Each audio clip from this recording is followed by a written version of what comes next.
Hubieron muchas historias de princesas y reinas, pero hubo una vez una princesa llamada Selene, descendiente de aquella reina madre que cerró el salón y de la propia princesa que calzó una vez sandalias de cristal.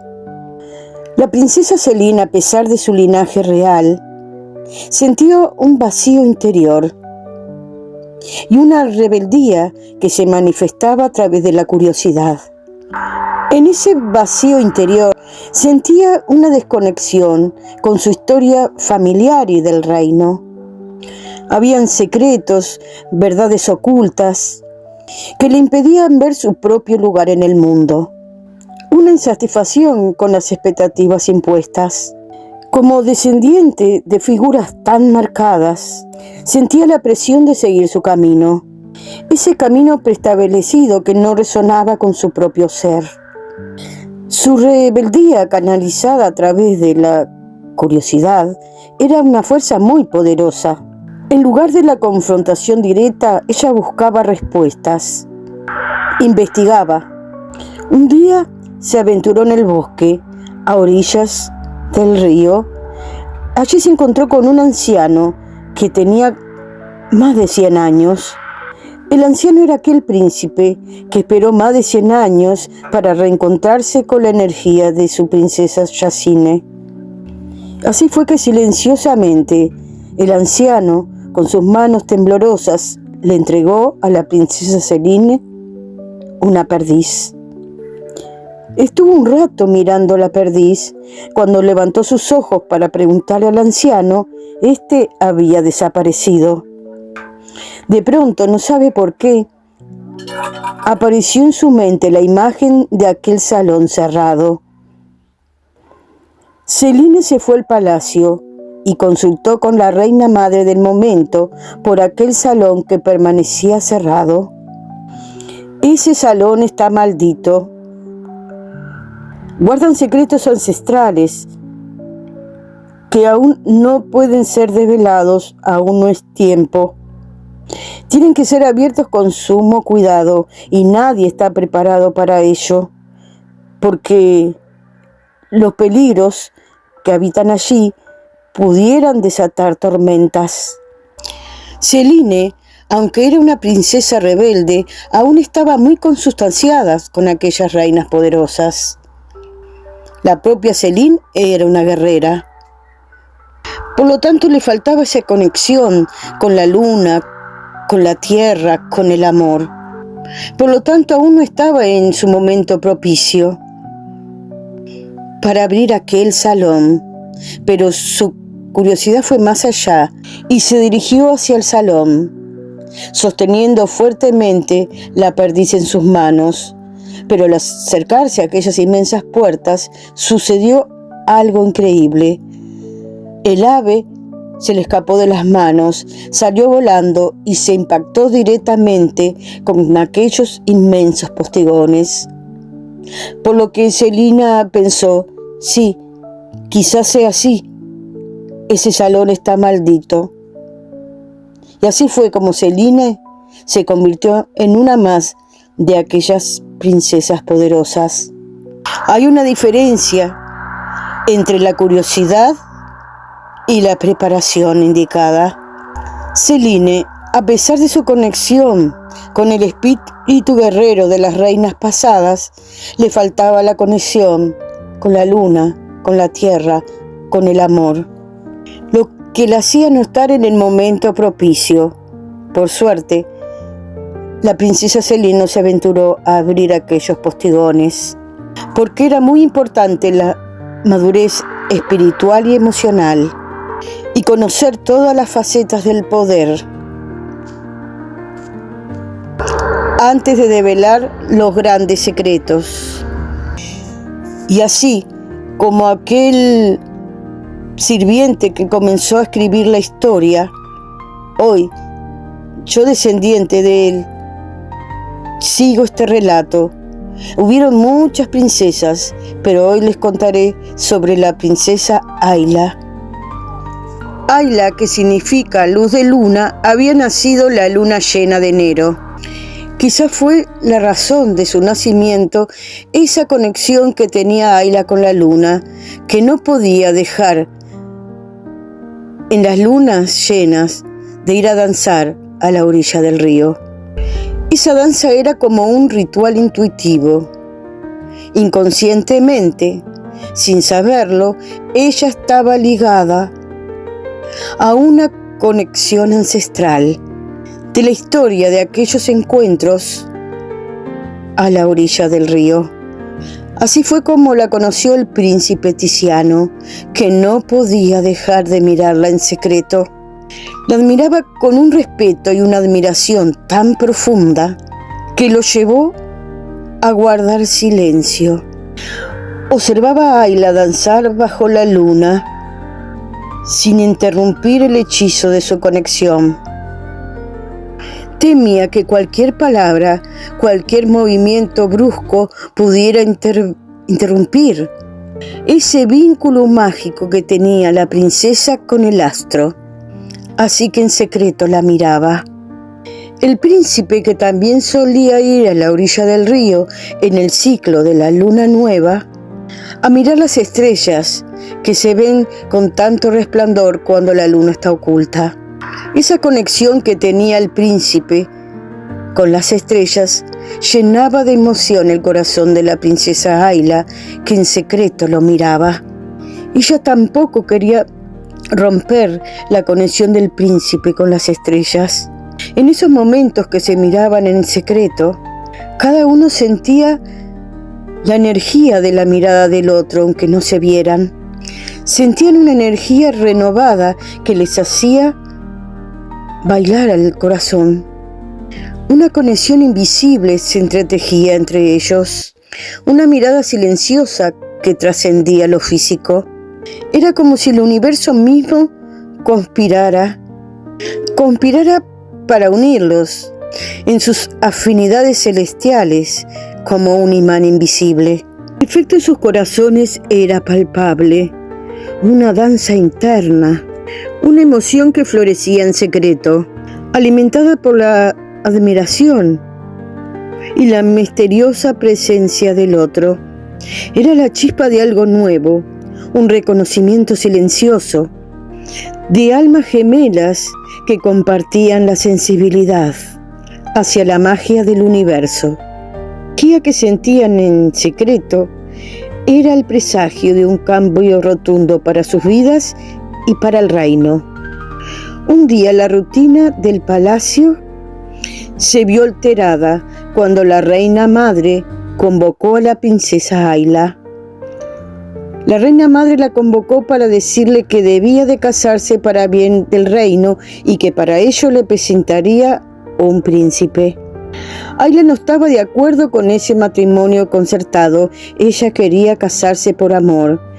El día que se encontrara con ese príncipe, ella, delante de todos, se negaría. Mas cuando le presentaron al príncipe, era el mismísimo Tiziano, aquel príncipe que ella admiraba en silencio. La resistencia de Ayla por ese casamiento concertado se vio tambalear ante la presencia de Tiziano. Al instante que sus ojos se encontraron, sintieron esa misma energía vibrante y especial que sentían a la orilla del río. Esa conexión que sentían en secreto sus corazones se manifestó en una fuerza innegable. Se reconocieron mutuamente como almas que ya se habían encontrado bajo la influencia de fuerzas celestiales. Y así fue la promesa de una unión basada en una conexión profunda y misteriosa. Pero ¿qué era amor? Tejido por la luna y las estrellas, el destino de Ayla y Tiziano, entrelazado en una fuerza que trascendía las convenciones. Esas convenciones de la realeza parecían dirigirse ahora a un futuro de amor y poderío que podrían coexistir. Mas el día que se conocieron en los salones del palacio, la princesa y el príncipe, fue ese día que apareció una bruja, el cual le habló a los dos mirándolo a los ojos. Este es el momento propicio para abrir las puertas del salón. Allí está repleto de zapatos de antiguas reinas y princesas, los que deberán unir, encontrar su par, y estos desaparecerán. Príncipe, princesa y por supuesto la reina y el rey estuvieron de acuerdo. Allí fueron desapareciendo los zapatos de reinas y princesas. Lo más extraño, que en el medio del salón solo quedaron unas zapatillas bordadas con piedras fucsias. La princesa tomó aquellas sandalias entre sus manos y recordó sus danzas a la orilla del río. Y así fue que el mismo día de su boda se erigió a la orilla del río como una esfinge aquellas sandalias. La boda duró 10 días y 10 noches. En el momento que se colocaban allí las sandalias a la orilla del río, parecían que flores amarillas emergían de la tierra con resplandores nuevos. Una brisa vivificadora se levantó en ese momento, y quien escribe este relato, descendiente de aquel primer sirviente, les puede decir que esa brisa era el espíritu de aquel anciano que vivió más de 100 años para encontrarse con la energía de la princesa Yaciné, y que gracias a aquella boda, nacida desde el amor más auténtico y genuino, sin valores preestablecidos, sin condicionamientos, fue que ayudaron a trascender esa energía que había quedado encerrada en ese rincón del bosque. Así fue como aquel anciano que narraba la historia cerró el libro acariciando las tapas desgastadas, el cual dijo: este libro ya no se reescribirá más, porque ahora cada hombre y cada mujer escribirá su propia historia. Pero antes les contaré que aquel salón repleto de las sandalias de antiguas reinas eran las cargas ancestrales, secretos, traumas familiares, que al abrir sin la preparación adecuada hubiera sucedido que se desestabilizara el reino por las fuerzas devastadoras que se pudieran haber desatado.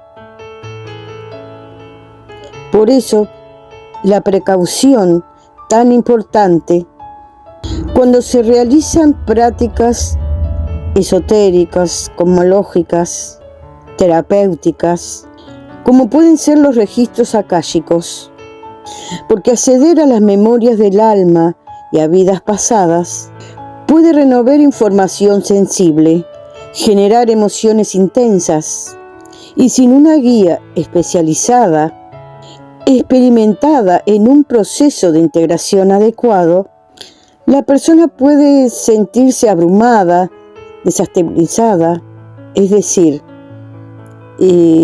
confundida, sin poder centrar su atención, sus emociones. Como también pueden ser las constelaciones familiares, explorar esas dinámicas ocultas, traumas sistémicos familiares. Puede ser profundamente sanador, pero también puede abrir grandes heridas emocionales y revelar conflictos complejos. Sin el apoyo adecuado para procesar estas revelaciones, puede llevar a crisis emocionales. Por eso es de vital importancia la ética y la formación del facilitador, por un acompañamiento profesional y respetuosos de los procesos, internos que se exploran en las profundidades de la psique, individual y colectiva. Abrir los salones internos, vuelvo a decir, puede ser muy sanador, pero también muy riesgoso. También cabe explicar como epílogo de esta historia que aquella decisión de la reina madre primera de cerrar el salón para evitar el sufrimiento ante la pérdida de la princesa Yaciné, intentó crear una barrera contra el dolor pensando que allí podría encontrar, con el paso del tiempo, la paz. Sin embargo, como a menudo sucede, el evitar esos procesos emocionales, la energía de pérdida se enquistó en el salón. O sea, la maldición no fue algo que vino desde afuera, sino la manifestación de ese dolor no procesado, de esa memoria silenciada que buscaba ser liberada. Porque el dolor no expresado, no confrontado, puede persistir y manifestarse en formas inesperadas, inclusive afectando a generaciones futuras. Cuando el duelo no se vive plenamente, cuando no se integra la pérdida, ese dolor puede quedar atrapado en el sistema familiar.